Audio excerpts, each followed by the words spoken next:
네, 여러분 안녕하세요. 저희 운동생리학 1강에 이어서 오늘 2강에 대해 알아보도록 할 텐데요. 운동생리학이 좀 다른 과목에 비해 길다고 느껴질 수도 있지만 제가 1강에서도 설명드렸듯이 스포츠 지도사에서 매우 중요한 과목 중 하나이기 때문에 조금 더 집중해서 잘 들어주시면 좋을 것 같습니다. 자, 그럼 운동생리학 2강 시작해 보도록 하겠습니다. 자, 먼저 2강의 시작은 이제 내분기계인데요. 이 내분기계라고 하는 것은 우리 몸 속에서 작용하고 호르몬을 생성하는 인체 기관을 총칭하고 있습니다. 그래서 내분기계가 어떤 것이 있는지 살펴보면 먼저 뇌하수체, 뇌 밑에 있는 뇌하수체가 있고, 두 번째로 이 목 주변에 위치하고 있는 갑상선을 볼 수가 있어요. 그 다음에 신장 옆에 붙어 있는 부신, 그리고 우리 장기 기관 중에 하나인 이자, 그리고 성호르몬을 생성하는 정소와 난소 역시 뇌하수체로 구분이 되고 있습니다. 그래서 뇌하수체가 하는 역할을 살펴보면 호르몬 분비를 통해서 항상성을 유지하고 생식 등의 신체 기능을 유지하는 역할을 하고 있습니다. 여기서 호르몬이라는 단어가 나왔는데요. 이 호르몬이 되게 좀 어려운 것 같아요. 많은 분들이 호르몬과 항체에 대해서, 효소에 대해서 되게 헷갈려 하시는데, 이 호르몬이라고 하는 것의 정의를 살펴보면 이 내분비계 기관에서 생성되어서 혈액을 타고 표적기관에 작용하는 화학물질을 의미합니다. 그래서 호르몬 같은 경우엔 표적기관의 세포 수용체와 결합하여서 활성화되고요. 호르몬은 신경전달물질이 아니고 신경전달물질보다 더 느리게 활성화되는 경향이 있습니다. 그리고 마지막으로 시상하부 및 뇌하수체의 조절작용으로 호르몬 분비량을 조절하게 되는데, 이 부분을 이제 음성 양성 피드백이라고 부르고 있습니다. 자, 그래서 이 호르몬들이 어디서 방출되는지, 그리고 방출되는 호르몬들이 무슨 역할을 하는지 하나씩 살펴보게 되면요. 시상하부 같은 경우엔 굉장히 많은 호르몬들을 분출하고 있는데요. 이 포적기관으로는 뇌하수체, 전엽이 이제 표적기관으로 작용을 하고 있습니다. 그래서 주요 기능으로는 자극 호르몬을 분비하는 것을 촉진하는 역할을 하고 있어요. 그래서 이 시상하부가 타겟으로 하는 뇌하수체 전엽에서는 이런 자극 호르몬들이 분비가 되고, 그 외에도 성장 호르몬과 이런 프롤락틴 같은 호르몬이 분비가 되고 있습니다. 그리고 그 후에 뇌하수체 후엽을 살펴보게 되면 항인용 호르몬과 옥시토신 같은 호르몬들이 분비되는 것을 알 수가 있습니다. 네, 다음으로 다른 내분비계들을 살펴보게 되면 이 갑상선과 부갑상선이 있는데요. 이 갑상선과 부갑상선 호르몬은 뼈 생성에 굉장히 중요한 호르몬으로 혈장의 칼슘 농도를 조절하는 호르몬으로 알려져 있습니다. 그리고 그 아래쪽에 있는 이 부신피질과 부신수실에서 분비되는 이 코르티노이드, 그리고 에피네피린 유의 호르몬들 같은 경우엔 이 스트레스 반응에 대해서 반응을 하고, 그리고 운동할 때 작용해서 지방 분해, 그리고 교감신경계 작용을 촉진하는 등의 역할을 수행하고 있습니다. 마지막으로 이 췌장과 소화선 부분을 살펴볼 텐데요. 췌장에서 분비되는 인슐린 같은 경우에는 이 간과 지방 조직을 표적으로 해서 동화작용을 촉진하고, 그리고 혈당을 하락시키는 역할을 하고 있습니다. 반대로 이 글루카곤 같은 경우엔 역시 간에서 작용하지만 인슐린과 반대로 혈당을 상승시키는 역할을 하고 있습니다. 그래서 우리가 식사를 하고 나서는 인슐린 분비가 증가되게 되고, 운동 중에는 글루카곤 분비가 증가되어서 혈중의 혈당을 유지시켜주는 역할을 하고 있어요. 그리고 마지막 소화선 부분을 살펴보게 되면 이런 가스트린, 세크레틴 등의 호르몬이 분비되어서 소화를 촉진하고 우리가 음식물을 분해하는 데 도움을 주고 있습니다. 자, 그리고 이제 성호르몬 부분인데요. 성호르몬으로는 대표적으로 테스토스테론과 이렇게 에스트로겐이 있는데, 각 정소와 난소에서 분비되게 되고, 그리고 정자와 난포 증식을 촉진하는 역할을 하고 있습니다. 그리고 되게 특이한 게 이 지방세포에서도 호르몬이 분비가 되게 되는데, 이 렙틴이라는 호르몬이 분비가 돼요. 그래서 우리가 정상적으로 식사를 하게 되면은 이런 렙틴이 분비가 되면서 포만감을 느끼고, 그리고 식욕 감퇴를 유발하는 역할을 하고 있습니다. 자, 그럼 다음으로 이런 호르몬들이 운동 중에 어떻게 작용하는지 한번 살펴보도록 할 텐데요. 먼저 인슐린 같은 경우엔 당대사와 혈중 글루코스 농도의 항상성을 유지해서 운동이 지속적으로 작동하게 하는 역할을 하고 있습니다. 혈중에 혈당이 너무 많이 떨어지면 안 되기 때문에 인슐린이 운동 중에는 더 이상 분비를 중지해서 이제 혈당이 저장되는 것을 방지하는 역할을 하고 있어요.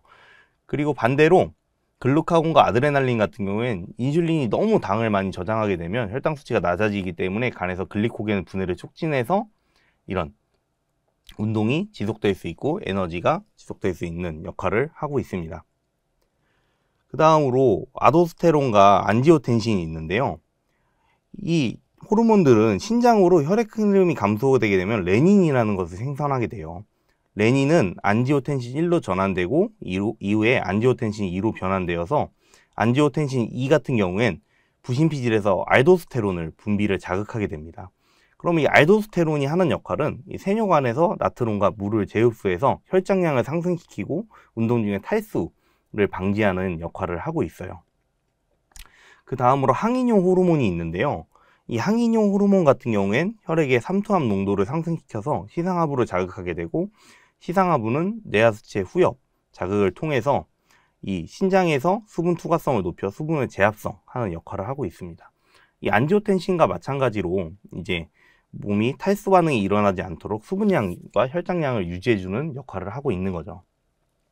자, 이처럼 우리가 운동을 하고 있을 때에도 우리 호르몬들은 다양한 작용을 하고 있습니다. 혈당이 떨어지지 않도록 인슐린과 글루카곤이 혈액 내 혈당을 조절해주고 그리고 탈수 현상이 일어나지 않도록 이런 안지오텐신과 항인용 호르몬 등이 몸의 혈장량을 유지하고 수분량을 유지해주는 역할을 하고 있습니다.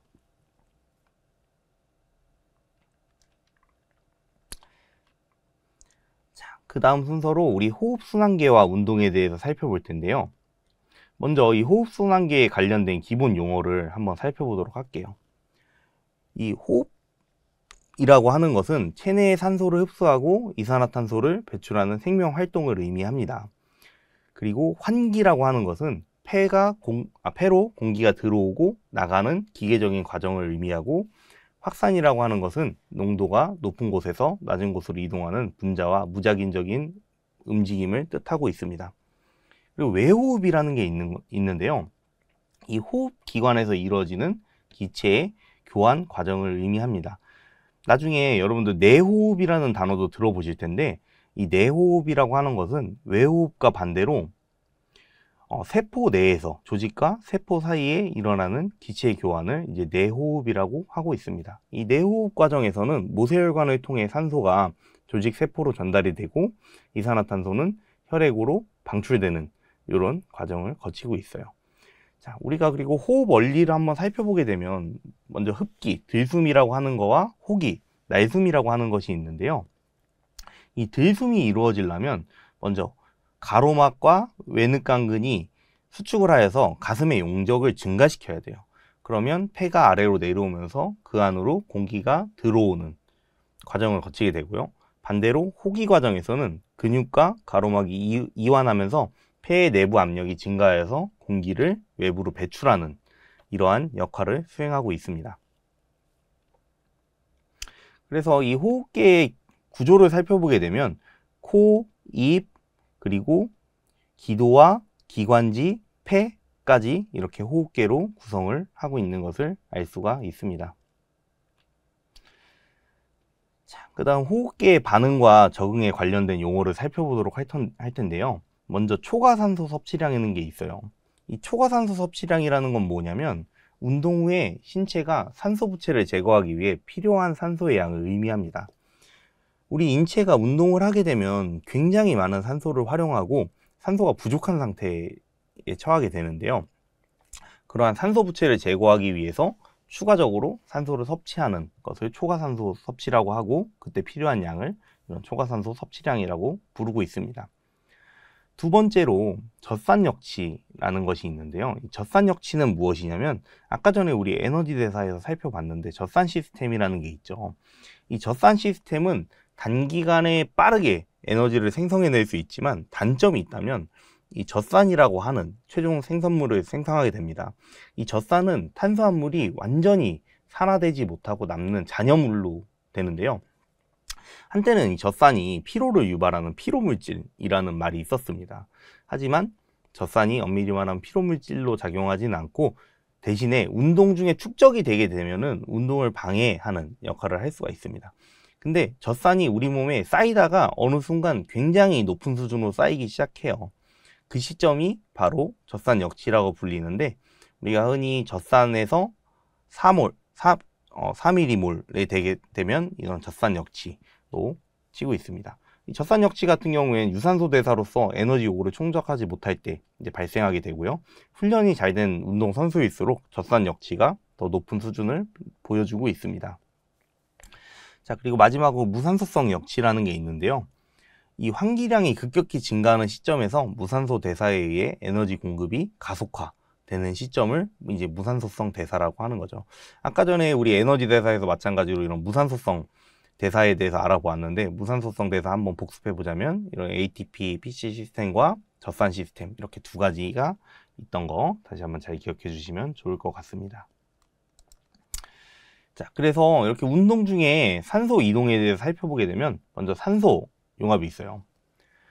산소 용해 같은 경우에 산소 분압이 100mHz일 때 용해된 산소 양이 약 0.3%일 때 산소 용해가 일어나게 되고요. 이 산소 해리 곡선 같은 경우에 산소 해리 곡선이 정확한 기준을 띠고 있는데, 얘가 오른쪽으로 이동하고 왼쪽으로 이동하게 되는 이런 과정을 거치게 됩니다. 이 오른쪽으로 이동하게 되면 이 pH가 감소하고 이산화탄소 분압이 증가하고 온도 상승이 해리 곡선을 통해서 오른쪽으로 이동하는 것을 확인할 수가 있어요. 그리고 헤모글로빈에 결합된 산소가 더 쉽게 방출되는 것을 확인할 수가 있습니다. 반대로 산소 해리 곡선이 왼쪽으로 이동하는 경우에는 pH가 상승하고 이산화탄소 분압이 감소하고 온도 하강이 해리 곡선을 따라 왼쪽으로 이동하는 것을 확인할 수가 있습니다. 그리고 마지막으로 산소 차이라는 것이 있는데요. 이 산소 차이라고 하는 것은 동정맥의 산소 차이는 이제 동맥혈과 정맥혈 사이의 산소 농도 차이를 의미하고 있어요. 이 정맥혈의 산소 농도 같은 경우엔 활동하는 조직과 비활동하는 조직에서 유래된 평균값으로 이렇게 계산을 하고 있습니다. 자, 그 다음으로 저희 이제 호흡순환계에서 순환계 부분으로 넘어가 볼 텐데요. 먼저 심장의 구조와 기능에 대해서 살펴보도록 하겠습니다. 심장 같은 경우엔 이렇게 심방과 심실, 판막, 반월판, 그리고 으로 구성이 되어 있는데, 이것들을 구성하는 요소는 아까 말했던 이런 심장근으로 구성이 되어 있어요. 먼저 심방을 살펴보게 되면 이 심방은 두 개의 심방으로 구성되고 심장에서 각 정맥과 연결이 되어 있습니다. 그리고 심실을 살펴보게 되면 역시 두 개의 심실로 구성이 되면서 심장에서 동맥과 연결이 되어 있는 것을 알 수 있어요. 즉 우리 심장은 두 개의 정맥과 두 개의 동맥이 연결이 되어서 두 개의 순환 과정을 거치는 이런 구조를 하고 있는데요. 여기서 보면 알 수 있듯이 심방 같은 경우에는 정맥이 들어오는 구간이기 때문에 이 들어온 피가 심실로 내려갔을 때 다시 올라오지 않도록 가운데를 막아주는 이런 판막이 존재하고 있어요. 이 판막의 역할이 좀 전에 말했듯이 심방에서 내려온 피가 심실에 머물면서 다시 심방으로 올라가지 않도록 막아주는 역할을 하고 있고요. 이 심실 같은 경우에는 이 동맥에다가 혈액을 보내줘야 되기 때문에 심방에 비해 크고 조금 더 튼튼한 근육질로 되어 있습니다. 특히 우리가 스포츠 심장이라고 하는 것을 볼 수 있는데요. 이런 스포츠 심장 같은 경우엔 심방이 커지는 경향도 있지만 주로 심실이 더 커져서 한 번에 피를 짜내는 일회 박출량이 커지는 형태를 우리가 이제 스포츠 심장이라고 부르고 있습니다. 자, 그리고 마지막으로 심근에 대해서 살펴볼 텐데요. 이 심근세포는 활동 전이를 직접 생성을 해요. 전기 자극을 직접 생성을 해서 지속적인 수축 운동을 하면서 우리가 생명을 유지할 수 있도록 도와주는 역할을 하고 있습니다. 자, 그러면 이런 심장의 정기적 활동에 대해서 살펴보도록 할 텐데요. 이 심근세포는 먼저 동방결절에 의해서 자발적으로 전기 활동을 수행하게 됩니다. 이 동방결절 같은 경우엔 우심방 벽에 위치해서 이곳을 탈분극 파동을 통해서 심장의 수축을 유도하고 있어요. 그리고 이 탈분극 파장은 방실결정을 경유해서 전달되게 되는데요. 이 방실결절 같은 경우엔 심실과 심방을 연결하는 전도 경로를 제공하고 있습니다. 이 방실결절을 지난 전기 자극은 방실 다발을 지나게 되고, 그 다음에 방실다발 갈래, 마지막으로 퍼킨제 섬유를 통해서 심장 전체로 전기 자극이 퍼지는 것을 알 수가 있습니다.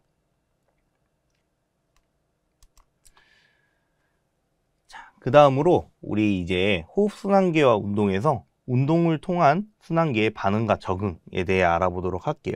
먼저 적응 부분을 살펴보게 되면 산소 소비량이 증가하게 되고 폐포수와 폐의 모세혈관이 증가하는 것을 알 수가 있습니다.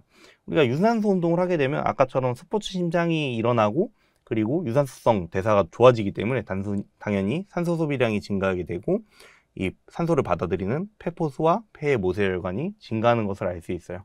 단순히 폐포와 폐만 증가하는 것이 아니라 전신에 있는 혈관과 모세혈관 역시 증가되는 것을 알 수가 있습니다. 그리고 헤모글로빈 수가 증가하고 커지면서 산소 운반 능력이 향상되게 돼요. 우리 헤모글로빈이라고 하는 것은 적혈구 속에 있는 산소 운반 인자인데요. 이 헤모글로빈 하나당 약 4개의 철을 가지고 약 4개의 산소 분자를 운반한다고 알려져 있습니다. 근데 이 헤모글로빈 같은 경우에는 굉장히 수명이 짧은 세포 중에 하나예요.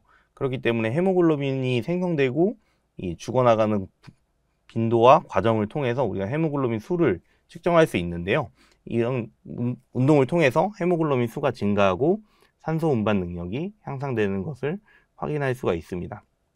그리고 아까 설명했듯이 스포츠 심장화가 돼서 심장 크기가 증가하고 박출량이 증가하는 것 역시 이 운동으로 인한 적응으로 볼 수가 있어요. 그리고 우리가 지구성 트레이닝을 지속적으로 하게 되면 적혈구의 수가 약 10에서 20% 정도 증가하게 된다고 합니다. 그리고 적혈구 수가 증가하면서 마찬가지로 이 혈액 내에 있는 혈장량 역시 약 20에서 30% 정도 증가하는 것을 확인할 수가 있습니다. 자, 우리 이제 운동생리학 마지막 시간으로 이 환경과 운동 부분인데요. 이 환경은 운동에 영향을 미치는 가장 중요한 요인 중 하나죠. 우리가 고온 환경 또는 다습한 환경, 추운 환경에서 운동할 때 우리 몸은 세포의 변화나 호르몬의 변화가 지속적으로 일어나고요. 그렇기 때문에 운동을 할 때 정확한 내 기량을 발휘할 수 없는 요소 중에 하나가 다른 나라에 가서 다른 환경에서 이제 운동을 수행하는 것, 경기를 수행하는 것이 되게 치명적일 수 있는데요. 그렇기 때문에 이런 온도 변화 시 생리적인 반응과 적응에 대해서 알아보는 게 굉장히 중요합니다. 먼저 고온 환경에서 우리가 운동을 하게 되면 혈류 요구량이 증가되게 되고요. 이런 혈류 요구량 같은 경우엔 정맥 환류가 감소하고 1회 박출량이 감소하고 심박수가 증가하는 이런 과정을 통해서 혈류가 요구량이 증가되게 됩니다. 왜냐하면 정맥류가 떨어지고 1회 박출량이 감소하게 되니까 당연히 몸에 도는 혈액량이 적어지고, 그거는 심장이 한 번 더 뛰어야 된다는 걸 의미하게 되는 거죠. 그리고 이러한 과정을 통해서 최대 산소 섭취량이 감소하고 동정맥 산소차가 감소하는 동반 효과를 보이고 있습니다. 그리고 날씨가 덥기 때문에 수분 손실이 많고 이런 체내 수분 손실이 계속해서 지속적으로 일어나게 되는데요. 혈액량 감소로 인해서 근육 글리코겐 활용 및 젖산 생성이 증가되게 됩니다. 그리고 쉽게 피로와 탈진이 시작되는 과정을 거치게 됩니다. 그러면 고온 환경과 반대로 저온 환경 같은 경우에 어떤 작용이 일어나냐면 이런 골격근의 반환작용으로 인해서 피부 및 혈관이 수축하게 됩니다. 우리가 추운 날씨에 몸이 혼자서 떨리는 경험 다들 한 번씩 해보셨을 텐데요. 그건 역시 항상성 기전 중 하나로 우리 몸의 체온이 떨어졌기 때문에 근육이 스스로 수축을 해서 열 생성을 증가시키는 이런 과정을 거치게 됩니다. 이렇게 골격근이 지속적으로 반환작용으로 일어나게 된다면 우리가 정상적인 운동 수행을 할 수가 없겠죠. 그리고 마찬가지로 심부 온도가 저하되면서 운동 기능이 저하되는 것을 확인할 수가 있습니다. 자, 그래서 온도 변화 시 생리적으로 어떻게 적응하는지 살펴보게 되면 고온 환경 같은 경우엔 반복적 열 자극으로 체온 조절에 적응을 하게 됩니다. 그래서 체내 열 수능에 적응을 하게 되고 열 수능으로 심박수 및 체온이 감소되는 과정을 거치게 돼요. 그리고 저온 환경 같은 경우엔 대사적으로 열 생성하는 능력이 증가되게 되고, 그리고 추운 환경에서의 수면 능력이 향상되는 이러한 적응 과정을 거치게 됩니다. 자, 우리가 이 체온 조절을 하는 기전을 살펴보게 되면 먼저 열 생성 과정이 있는데요. 이런 운동을 통해서 열 생성이 되는 경우가 있고, 아까 설명했듯이 오한 근육의 떨림, 호르몬 분비에 의해서 이런 생리학적 열 생성이 일어나는 과정이 있습니다. 반대로 열 손실 과정 같은 경우엔 요 복사, 전도, 대류, 증발 같은 과정을 통해서 열 손실이 발생하게 되는데, 복사는 다른 물체 표면에 물리적 접촉 없이 열이 전달되는 것, 전도는 접촉에 의해서 또는 다른 물질로 열이 전달되는 것, 그리고 대류 같은 경우엔 열이 한 장소에서 다른 장소로 이동하는 것을 의미하고, 증발은 운동 중에 열 발산을 위해서 땀이 증발하는 과정을 의미하고 있습니다. 자, 그리고 마지막으로 우리 이제 고지 환경 트레이닝에 대해 살펴볼 텐데요. 이 고지 환경의 특성으로는 지상보다 낮은 공기 밀도를 가지고 있고, 대기보다 낮은 산소 분압을 띠고 있습니다. 그래서 헤모글로빈의 산소 포화도가 저하되게 되고 저산소증 등을 유발하게 됩니다. 마지막으로 아무래도 온도도 낮기 때문에 극심한 체온 변화를 유발하게 되는데요. 이런 고지 환경에서 트레이닝을 하게 되면 일반 지상에서 훈련을 하는 것보다 산소 분화도가 높아지고 헤모글로빈 수가 증가한다고 합니다. 그래서 많은 수영 선수, 육상 선수 등이 고지대에 이제 베이스 캠프를 차려놓고 훈련을 실시하는 그런 부분을 볼 수 있는데요. 반대로 너무 고지 환경에 오래 노출되게 되면 고산병 등 다양한 질병이 발생할 수 있기 때문에 적절한 이런 트레이닝의 처방이 필요할 것으로 판단이 됩니다. 네, 이상으로 운동생리학에서 준비한 문제는 이것으로 마무리 지을 거고요. 여러분들 잘 준비하셔서 꼭 시험에서 좋은 결과 있기를 바라겠습니다. 네, 감사합니다.